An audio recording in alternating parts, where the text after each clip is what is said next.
Okay, I have been enjoying some wonderful vegetables from my garden. Look at these tomatoes. These are my early girl tomatoes, and one of those is a beefsteak. I think it's this one right here. I just picked it. My golden delicious, yummy, and I've been eating the cucumbers. I've got a lot of cucumbers. Those always go first. And I've been recycling, of course, my little containers from the winter time. I saved about 10 of these, and I've been putting my little cherry tomatoes in here as I pick them so they can ripen up. If I let them get too ripe, they crack on the vine, and especially since we had a hard rain yesterday, a lot of them crack. But they are super sweet. That's called the Sweet 100, as a matter of fact. And then I have my these are called the Thai red and pink turtle eggs. They're just perfect and beautiful little tomatoes. I'm so happy about how those are turning out. And then I have two of these right here, and these are the Roma grape tomatoes, and that's that Juliet brand, and a couple of these are the San Marzano. There's a really neat little shape there. So I just wanted to show you that, and I'm going to show you some few things in the garden. Little Otis, you stay in here. Back, back.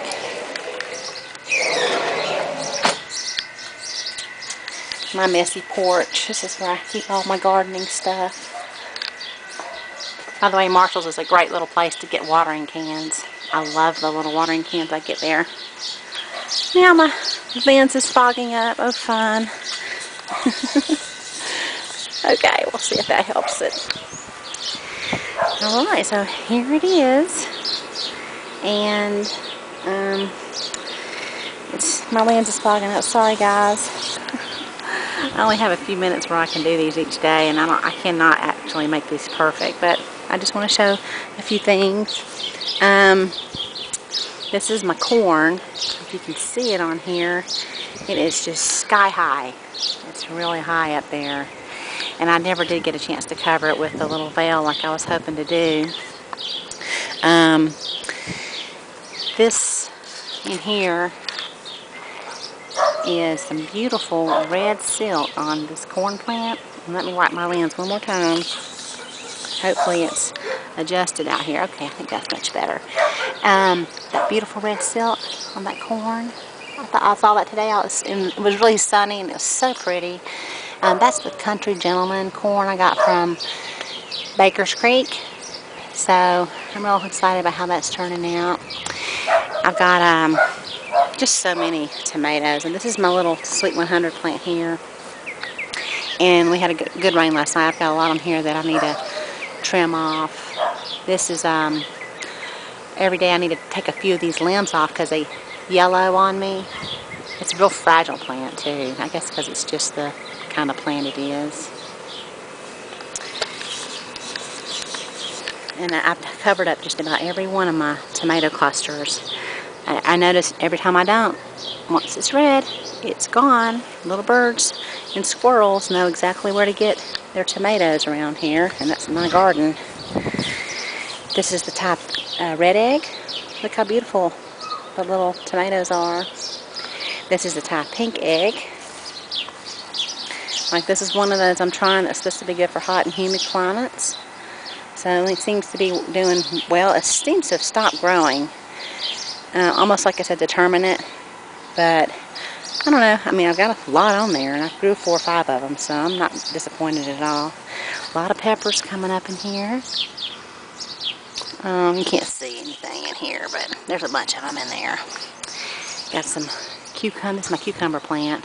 Really doing well. Getting a lot of cucumbers. So far, I found 1 or 2 squash bugs today.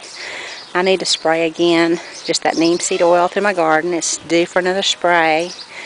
I've been real busy this week, so I haven't had time to stay on top of my garden. These are the early girls down here. And you'll notice I got this tied up too. Everything gets tied up. And this is a beautiful little plant here I wanted to show. This is the Thai long green bush plant. I think it's called a serenary or something like that. I apologize for, I can't remember the name of it, but I got this from Baker Creek as well, and it's a long bean, and it said in the catalog it's a bush type, and it's kind of climbing almost like a little pole bean, so it's probably going to be, I mean, it really is more of a little vine. I love it. It's really pretty. The leaves are just, I don't know, they're just beautiful. And I can't wait to see what the beans are going to look like. So,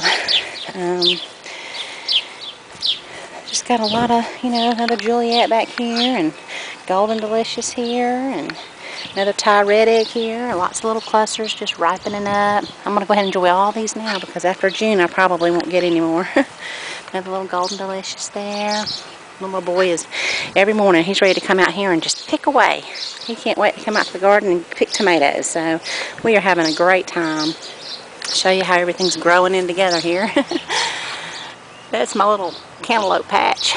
Actually, that's the cucumber patch. My cantaloupe patch would be right over there. So when I pull out this kale, I mean, it's not really that hard to get to. I just reach down here, like there's a little cucumber in there. I'll just reach in there and get that. And I kind of just, I'm pretty tall. Most of my family's tall. I just reach across and get it. Get in there and get them.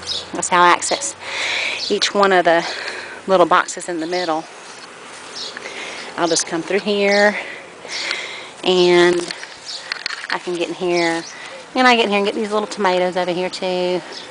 So I haven't seen any cantaloupes yet. I don't know if they're getting pollinated or not. Maybe I need to pollinate those myself. So over here's these are my extra beefsteak tomato plants, and I have to water these things every day. I'm just going to give up on them. They're requiring way too much care. And like, I have to water this one, and it'll be beautiful tomorrow, and then by the end of the day it looks like this again. So I'm going to give up on my little plants. I just wanted to make sure I could grow some extras in little containers, but it's definitely easier for me to grow them in these raised beds. And then I have a little surprise that I wanted to share with everyone out there. This is something I've been wanting to do for about 2 years, actually since I started my garden. And I just wasn't sure that I was going to be able to pull it off. I didn't know what I was doing. I still don't know what I'm doing. But I have added a couple of things to my organic gardening. And that would be little chickens. This is Buffy and Speckles, named by my children. And I made a makeshift little chicken tractor to put them in until I get my real chicken tractor in. And those of you who don't know what a chicken tractor is, it's just a little cage you wheel it around your yard, and it has a house, a little coop on it, where you can house about 2 to 4 chicks. And then they get to graze on fresh grass and bugs every day, because you just move the tractor around, and it has wheels on it. So I'm ordering that, and I can't wait to get it in. And I'm going to include a link of where I purchased it when I get it.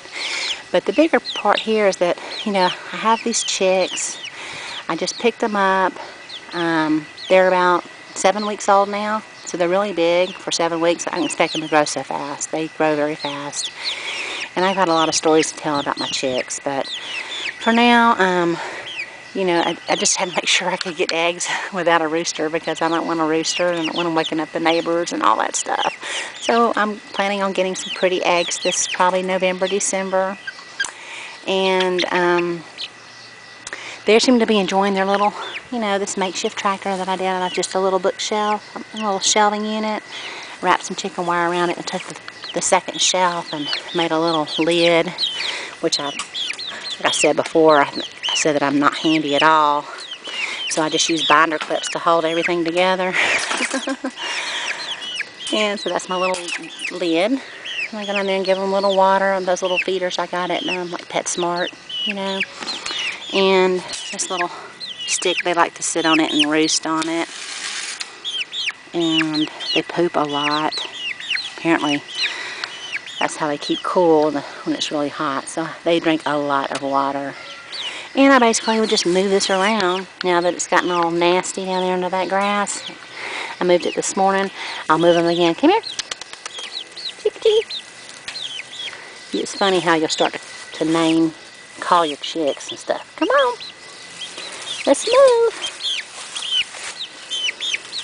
And they just kind of move around with it. And then I was so nervous because I just had 2, and I thought, what if one of these ends up being a rooster? because I don't want a rooster and I'll have to give it away, and they're flock birds and they really need to have at least another bird around. So I started worrying and having anxieties about the chickens.